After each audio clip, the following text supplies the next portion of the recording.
Hi everyone, and welcome to what may well be the worst quality video you'll ever see. I have a bit of laryngitis at the moment. It is dark, so you're not getting a lot of vision, so I can give you a little bit there. There's somebody there walking their dog and they probably don't want me to see. And my videos don't really have very good video quality anyway. Mainly because I just can't be bothered. I mean, I'm not earning any money out of this. I'm never really going to. So why bother? YouTube will keep banning my content based on an algorithm that's extremely faulty. So why should I bother putting in any effort? I mean, I'm monetized on Facebook now. They still haven't given me any money, but in theory I could get some. So that inspires me to bother. And then on Quora, I've made a small amount of money, I think US $58 over 3.5 years, which is quite small. You'd say I'm not very successful as a content creator. Or if you were going to call me an influencer, you'd say I'm not very influential as an influencer. No, but I mean, it's better than nothing. It's more than most people get. Most people who'd love to be influencers would probably think, well, that's actually better than I'm getting. And I'm quite happy with it. I mean, I'm not happy. I mean, there are people that earn, $10 million a year or something off YouTube, but, earn real money, earn lots of money. And nowadays, of course, you have OnlyFans, but that's a bit more adult. And mainly only females can do that. I'm not sure of the numbers for who makes more money out of YouTube, if it's male or female. But anyway, so with that in mind, I have been following recently the Russiagate bit and the claims by Tulsi Gabbard.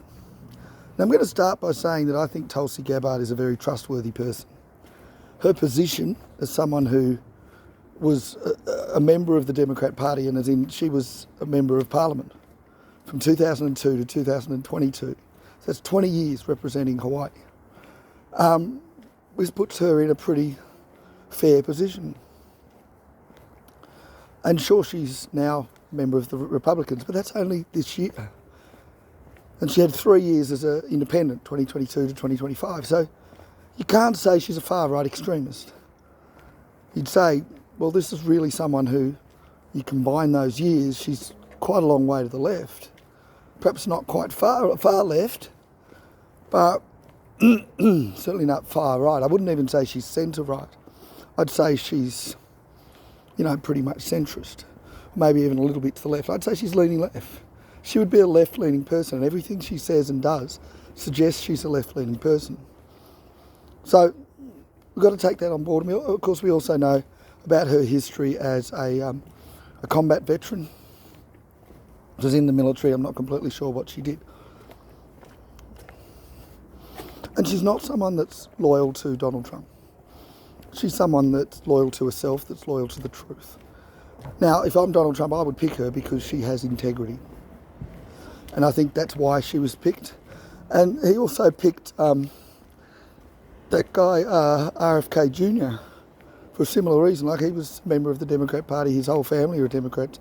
He only changed ship just as Trump was elected. So both of them have a lot of integrity, and I think from that point of view, we can listen to what she says and think, this is not likely to be spin. This is likely to be the facts. Now, of course, that doesn't mean that we should just automatically accept them.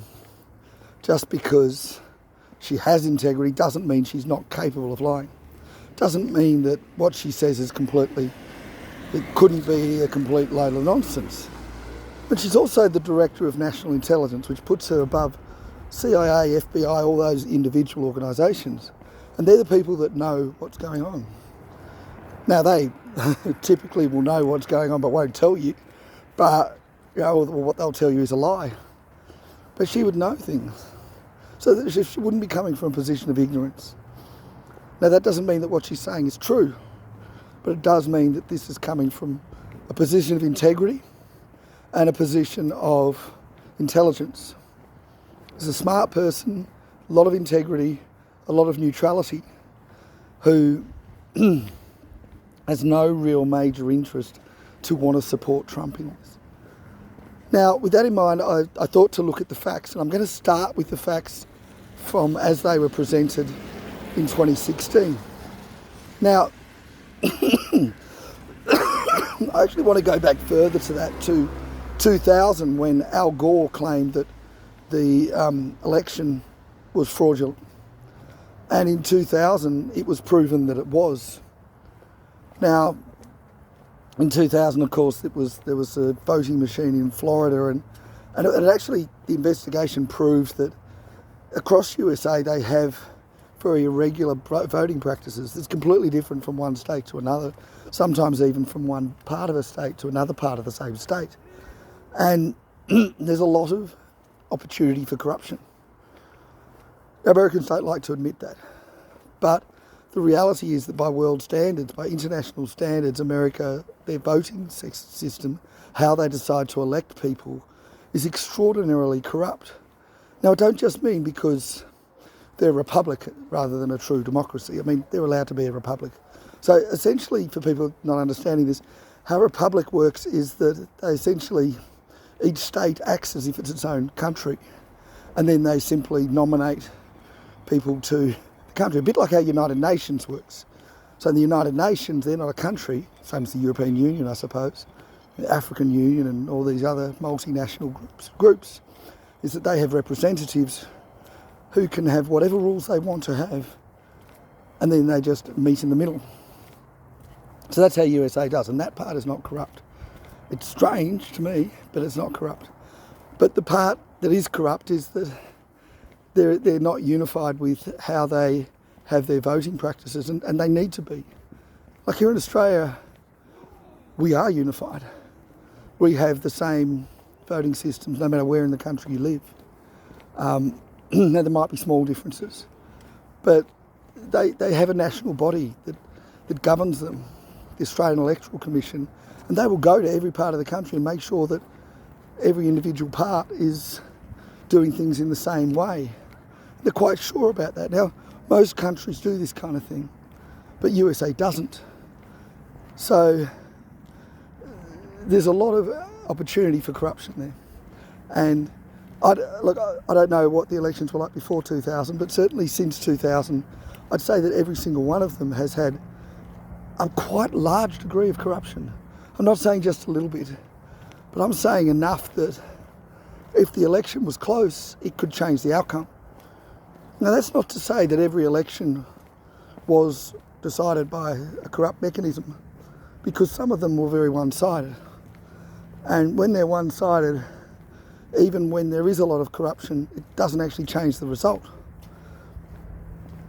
So it wasn't just 2016 that came under scrutiny. It's also 2000, obviously, 2004, 2008 and 2012. All, from what I could see, looking on from Australia, all of them were very corrupt. Now, did they have outcomes that were decided based on the corruption? Probably not in 2008 or 2012 when Barack Obama won, because the margin was so large. But that doesn't mean there wasn't any corruption, because there was. Excuse my cough, I've still got a little bit of throat infection still. So 2004, wait on. So 2008 and 2012 was Obama, and 2004 was George W. Bush. And of course he won on the back of the whole 9/11 thing, and he won by quite a big margin. Now, I think he probably shouldn't have won, because he sort of milked that a war for political gain. But nonetheless, that was manipulation of a war. That was not manipulation of a voting outcome. But there was certainly a degree of corruption in the actual vote, as there was in both of the times that Obama was elected. But those three, there was no doubt that the right person won. So Bush, the second one, and the two for Obama, there's no doubt that the margin was so big that the person that won was the right person. And I think we can also go back to Bill Clinton and there was no doubt about them. Of course, Ronald Reagan won almost every state. I think he won all but one. So there's no doubt that he won reasonably. But 2000, I think that there was a case that the person that won was the wrong person. And we got to 2016 and it was one of the closer races, and it was quite an unusual situation where Donald Trump not only got less votes than Hillary Clinton, but it was a lot less votes. And yet he still won because of how the Electoral College works. And now every country has their own way of deciding who wins. And like here in Australia, we do preferential voting and we do individual electorates. So in theory in Australia, you could get 90% of the vote and still lose. Because, you know, maybe you've got all the votes in all of these electorates, but then you're losing other ones. Well, I'm not sure what the maximum amount you could have. It might not be 90%, but you could certainly get the majority of the votes. Because you win individual seats. But in Australia, we have like 200 and something seats, and it's individual seats. So you don't win Florida and we get 41 votes, or 41 Electoral College votes. No. You win in each individual seat. That's one. And not only that, but in Australia, if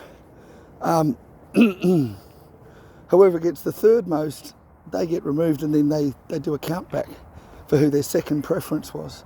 But they don't do that in USA. And in USA, you vote directly for the president. We don't do that here in Australia. It's whoever's the leader of the party that gets in. So, for example, in the last Australian federal election, the party that won, who was Labor, only got about 41% of the vote. So you might think, oh, that's a minority government. I have to mix up with other people. But because of preferential voting, they actually won by big mobs. It was a huge margin. And the Liberal Party only got, I think it was 19% of the votes. So the two leading parties combined only got 60%. So, you know, we very nearly had a third party that actually replaced the Liberals as becoming the second party. Now, I obviously like that system. That's my system in my country. I don't like the American system. But nonetheless, that is just how we like to do it. Other countries do it more past the post, and there's various different ways that other countries do it. Now, I'm not saying that you have to do it our way or else it's corrupt. But I think that the problem is in America is that there's just so much room for corruption. Now, in 2016, what happened was that, so Hillary Clinton got the most votes, but lost. And she lost because of the October surprise, as they called it, which was a month before the election. So in October 2016, with the election in November 2016, they had, so WikiLeaks hacked her private email server and exposed some of the details of what was in her emails. Now, some of the emails that they exposed, and WikiLeaks already had a track record of being very honest and very reliable, trustworthy, because they'd exposed all these war crimes by Americans in Iraq. And everyone said, well, they were true. So when they exposed these, people were not in any doubt that they were true. But there was some doubt as to whether what Hillary Clinton did or what it meant. And there was debates about this. So some people would say, and I mean, I would say myself, that what she was doing was legal because she was acting in her role as Secretary of State. And yes, so she was a bit evil with some of the things she did, but it's sort of America has to be evil because they're the leaders of the world, if you like. They call themselves the leaders of the free world, but so, and her making money out of it by hurting America's allies, again, probably isn't illegal. And that's an American internal thing. But it's also, I think, was fair for people to decide, well, we don't want to have Hillary Clinton in power if she's going to have such a blatant disregard for America's allies. So it wasn't how she treated America's enemies or neutrals, it was how they treated their allies.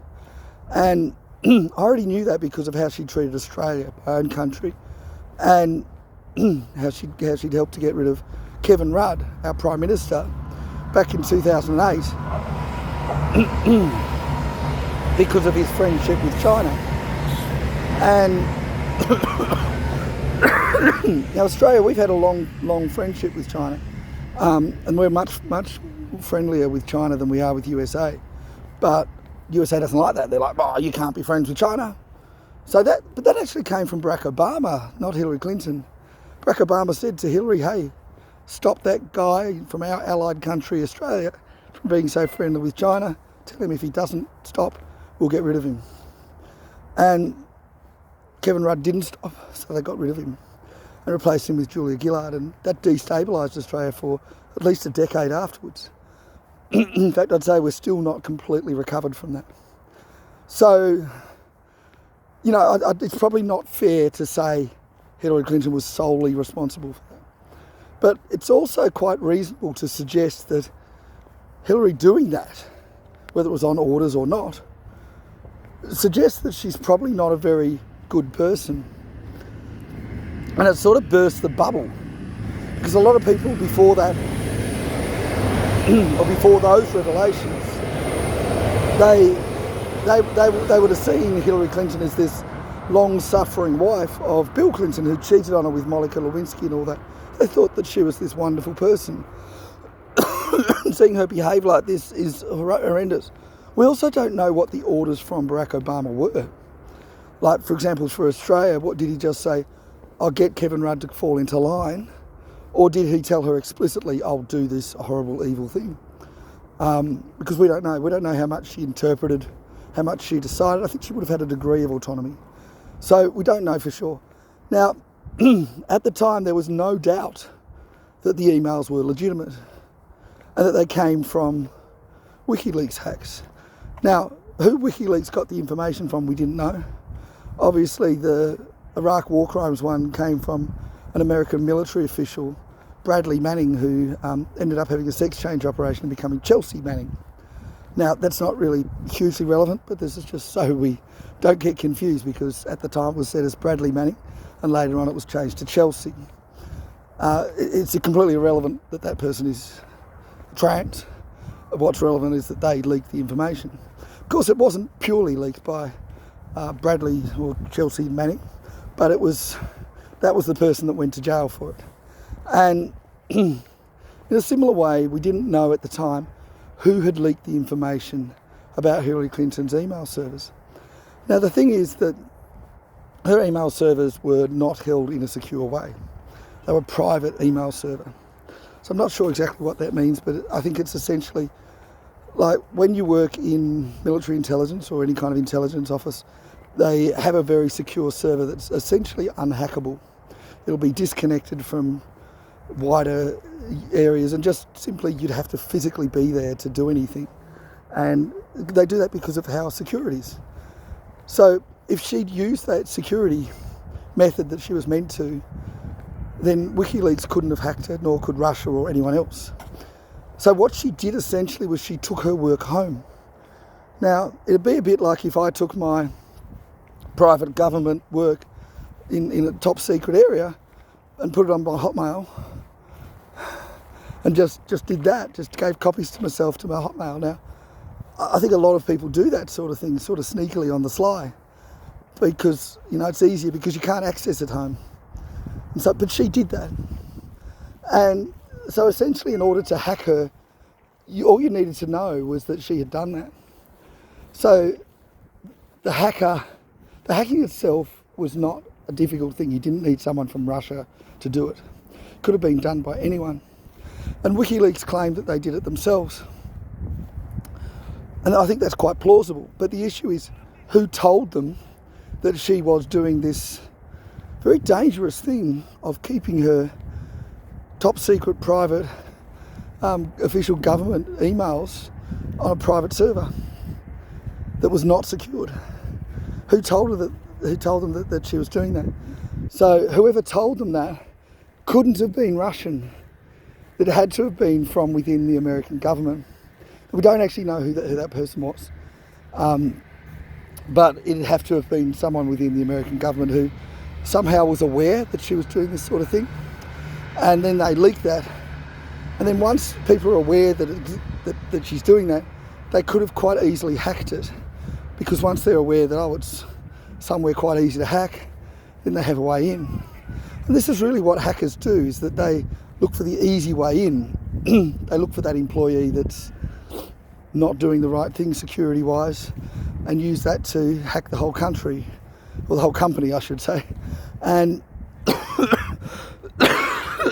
so that happened with her. So I actually think that Hillary's crime in that respect was improper data storage of highly secure, top secret items. And maybe they weren't all top secret, but they were the sort of things that it was dangerous to get out into the public eye, because of the exact reason of what happened when they were in the public eye, which was that people saw her as a bad person. And I think it would also reflect not just on her, but also on Barack Obama for making her do these, or allowing her to do these things. And also, if that's just normal behaviour by the American government, it reflects badly on the American government, on the whole of USA. I think the whole world was looking on that and saying, well, this really suggests that America's not this wonderful country that they say they are, that they're quite a corrupt, quite an evil country. And this is the proof. So the damage was not limited to, oh, she lost the election from it. And it wasn't a thing that came from Russia. Because Russia, again, unless they had someone working in the US government who leaked that information, Russia didn't have the power to do it.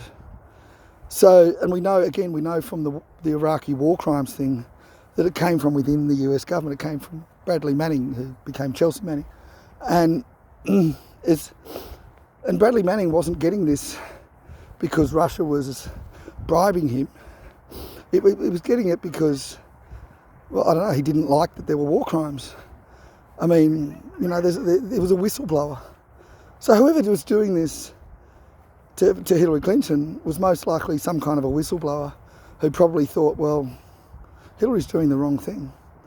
And it could well have been someone sympathetic to WikiLeaks, or an Australian, because Australia were really badly hurt by what she did to Australia with Kevin Rudd, and we're still hurt. And WikiLeaks were furious because Hillary Clinton threatened to have Julian Assange executed over it. And of course she shut down all of the WikiLeaks servers. They came back up because people kept having backups. But she shut them down, tried to have everybody that worked on anything to do with them arrested. And of course Julian Assange he ended up holed up in an Ecuadorian embassy in London for years and years and years. And then of course they betrayed him, and he was put in jail and was nearly executed. So this was not a small thing. This was Hillary Clinton did a terrible thing in revenge for being exposed for that. And this was revenge for her attacking them in response. So the people that had the main reason to do this to Hillary Clinton was not Russia, it was WikiLeaks. Now, to say that Russia wanted to influence the election, I think is fair. Because if you've got to look at it, the three most powerful countries in the world in order are USA number 1, China number 2 and Russia number 3. And also we've got to note that while Russia and China are not best friends, they are each other's best friend, if that makes sense. They don't like each other, but nobody else likes them as much as they like each other. If those two ended up becoming proper friends, proper allies, then they would easily surpass USA in every way, quite quickly. And so it is, you know, the combined threat of China and Russia is a very big threat. And Russia trying to influence USA, if they're able to do it in any way, is a big threat. And we also have to note that USA do try to manipulate Russia and China. Now, I don't know if Russia try to manipulate China or vice versa. They probably do that too. But it's quite normal for them to try to manipulate each other. And they also manipulate other countries too. You have to note that, you know, when you're a powerful country, you're able to manipulate smaller countries. And I think anyone who's followed what's going on in Ukraine would know just how much these big countries manipulate these small countries. And I've just talked about how USA has manipulated Australia, and, you know, it's just what these big countries do. And we just have to just go along with it. And it's always been like that. This is not a new thing. This is not an American thing. This is a global, permanent thing that's just, if you're powerful, you're going to do something horrible to the people that are not so powerful. But the problem is that Russia is not the strongest country in the world. They're third. So they would lack the ability to change the outcome of the election. Now, they might be able to make some small difference, but what difference would that be? And according to reports at the time, they'd done very little, and it hadn't changed the outcome. And they had nothing to do with this hacking. Now, I know I've had a fairly big introduction there, but that was the status as at 2016. And the Democrats, of course, tried to impeach Donald Trump over that, and that failed because not enough Democrat politicians agreed that the election was fraudulent. So had they all agreed, had all the Democrats, and they were in the majority in the House of Representatives, had they all agreed that Russia had hacked it, he would have been impeached. And we saw with the other two impeachments how easy it was to impeach him because he had a minority government. And that's how impeachment works. Impeachment is simply a vote. So if you formed a majority government, you will almost certainly never be impeached unless your own party hates you. But because he formed a minority government, didn't have the votes, then he could just do just about anything and he'd be impeached. So the fact that he wasn't impeached over this is quite significant. I actually don't think it's particularly important that he was impeached for the other two things. Particularly, and we've seen the evidence that he simply hadn't done the things he was accused of. But this one was particularly interesting because he wasn't impeached. And yet they had this Steele dossier which claimed, oh, well, actually the election was rigged. It never actually completely claimed that. But had they influenced enough votes? Well, no, the only influence was in this October surprise. But they claimed that the October surprise was a result of Russian hacking and that the Russian hacking also spread disinformation. Now, this doesn't make sense logically. If you're going to hack somebody, why do you hack them and then spread misinformation? Surely the hacking would want to spread accurate information. Perhaps misleading you might want it to be. But why spread misinformation if you've already hacked them? When you could just spread the actual truth. Because the actual truth is going to be confusing for a lot of people. And you spread the actual truth about top secret things, people are going to overreact and get very upset. So you don't need it to be false. And not only that, but if it was false, they wouldn't need to hack it. So it's really either one or the other. Either it's misinformation or attacking. It can't really be both. Because they argued that it was both.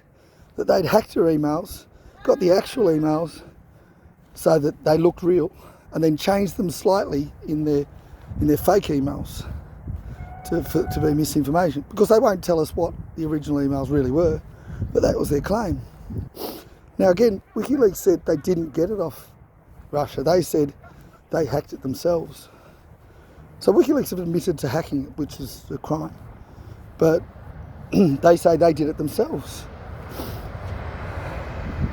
Now the latest information is quite interesting because it's actually not something that anyone's even considered before. And that is that they claim that actually what Russia were trying to do was not to make sure that Trump won. Their aim was to make sure that after Hillary won that they could defame her. So essentially they gathered up all this dirt on her based on hacking her email systems. And this dirt was factual stuff, not made up.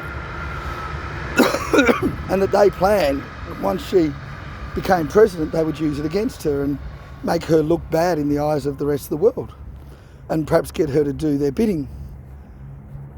And nobody had suggested that at the time or ever since. And this, I'm sorry to say this makes a lot more sense. Because why would they want to get Trump in power unless Trump is like a Russian agent? And if Trump is a Russian agent, then why the hell did so many people vote for him and, you know, and so forth? So, you know, the idea that they wanted Trump in power is just quite ridiculous. But the idea that they just assumed that Hillary Clinton would win, that they weren't trying to rig the vote, but they just wanted to get dirt on her, makes a lot more sense. And so if they got the information about her that was, you know, the emails, and that was quite a minor lot, well, did they get that and then when it came into WikiLeaks as sort of a bit of a surprise, maybe, but of course we don't know if that was even a part of that. But apparently the worst stuff about her was much worse than that. It's much worse than just some vague stuff about maybe misleading allies. It was more stuff about that went to her character and some much worse stuff. But we don't know what that was, of course, because they won't release it. But yeah, so that to me makes a lot more sense, because the 2016 claims were just completely ridiculous. And not only that, but they actually did do a follow-up on it that proved that the original claims were false. But people like Wikipedia didn't even mention it. We've acted as if it hasn't been proven false, but it's already been proven false. So that investigation was already proven false. It's not new for it to be proven false. It's been proven false for a number of years. But the new thing is that we now know why they hacked. And it wasn't to try to get Trump in power, it was to try to get influence over Hillary Clinton. Now we get to whether Barack Obama did anything wrong. Now, I think obviously the instigator was Hillary Clinton. She wanted to clear her name because she wanted to run for presidency in 2020. Now, she didn't do it because I don't think she managed to succeed in clearing her name. So they ended up, of course, once they smeared Donald Trump over the Hunter Biden and Ukraine thing, then that led to Joe Biden going above Hillary Clinton in the candidacy. So he ran in 2020. I think had that not happened, we may have seen Hillary Clinton run in 2020. And of course in 2024, Hillary Clinton was still a candidate, and she may well be at 2028, 2032, some future time. You know, she still looks quite young and healthy. So she still wants to clear her name, and she still hasn't cleared her name. So people don't really trust her because it's still hanging over her that these emails are in the server and they look like she was a horrible person. And I think that Barack Obama obviously didn't have anything major to gain from helping her, but he, in loyalty to the Democrat Party, had something to gain by helping his own party. And the idea that he did launch this investigation, which was obviously a fraudulent investigation, to protect Hillary and to try to make sure that Hillary would win in 2020, or at least some Democrat would, I think was reasonable. And I think it actually did succeed towards that aim. I mean, he wasn't impeached, Trump wasn't impeached, but he was impeached for two other things. And I think that the two impeachments, or certainly one because one happened after he'd already lost, but the one impeachment about Hunter Biden led to Trump losing. It was at least part of the reason. And I think that this whole Russia thing also did lead to Trump losing. I mean, the main reason I'd say was because of his October surprise was knocked back by Facebook and Twitter, and people were banned over daring to report the Hunter Biden email laptops when they were actually true. So with that in mind, I think that we've got a situation where, I think Barack Obama may have been involved with this. But in saying that, is it a crime? And we know that any act as the president you're immune from prosecution. So I'd say Barack Obama cannot be prosecuted for this. I might be wrong, maybe there's some way that he can be, but I don't think he can. I think that he's immune from prosecution. And so I think that they will use that to make this go away. But I also think that it will mean that Trump will be able to clear his name to an extent. But because we won't have a trial against Barack Obama, I think it'll only be to a certain extent. And then we also have, they were like, oh, you might use lawfare. Well, you guys use lawfare against Trump, so, but I also agree, they shouldn't be using lawfare, but they shouldn't have used it against Trump. So I think Trump's doing the right thing by doing this, and I think he will end up doing it for his two impeachments as well to clear his name, and maybe some other things, maybe all the lawsuits or the findings against him, the ones that hadn't been dropped already, maybe even the ones that have been dropped as well. Will anyone here be going to jail over this? I don't think so. And it's not because they're not guilty. I think it's because when you do things in your role as a politician, and these are in their role as a politician, I think you have to be immune from prosecution. I don't think it is just the president that's immune. I think all of these people are immune.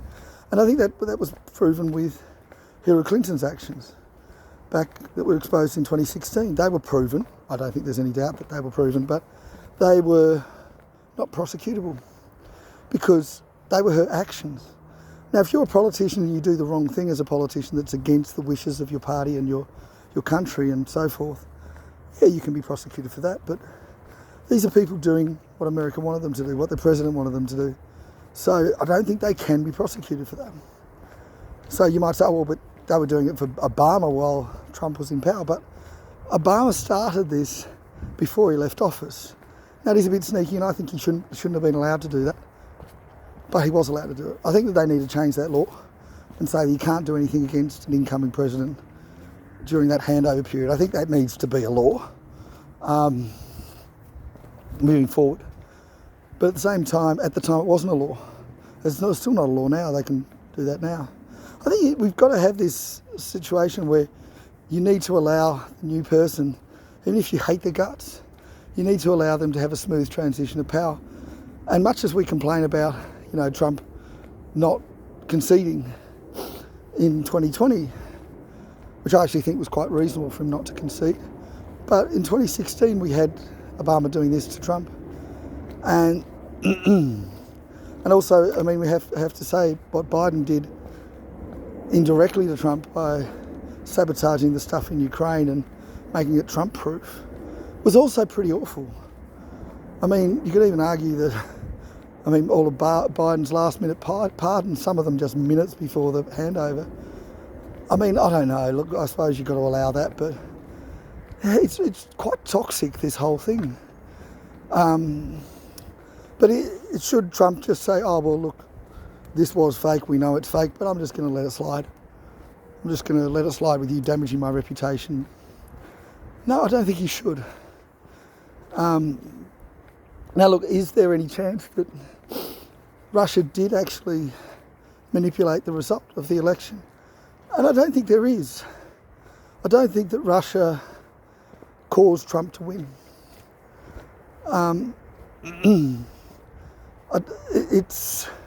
The margin was so slim, and he got a minority government.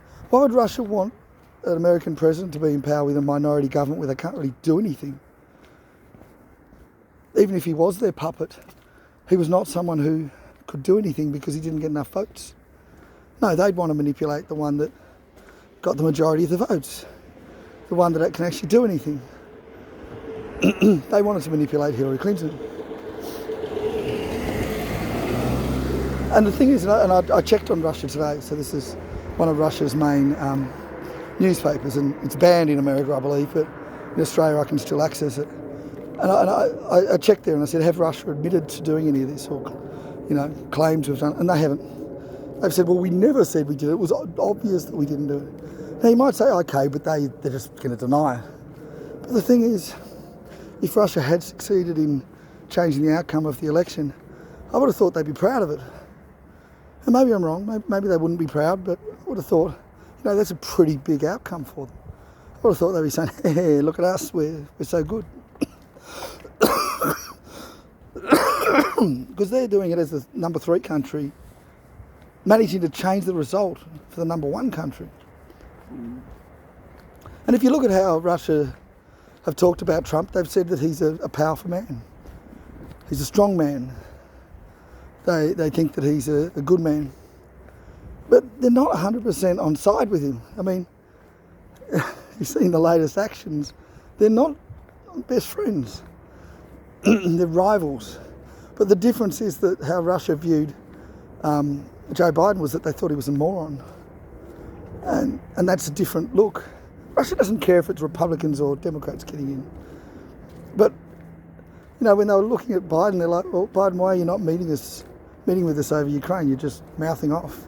You're a moron. And that's how Russia viewed him. And they made comics, made fun of him for being a moron. And they don't really do that with Trump. They didn't do it with Obama either. So I think they did it with George W. Bush. They made fun of him, but yeah, it's not a which side of politics you're on. Russia don't care if you're Democrat or Republican. So anyway, that's all I have to say on that. Bye bye now.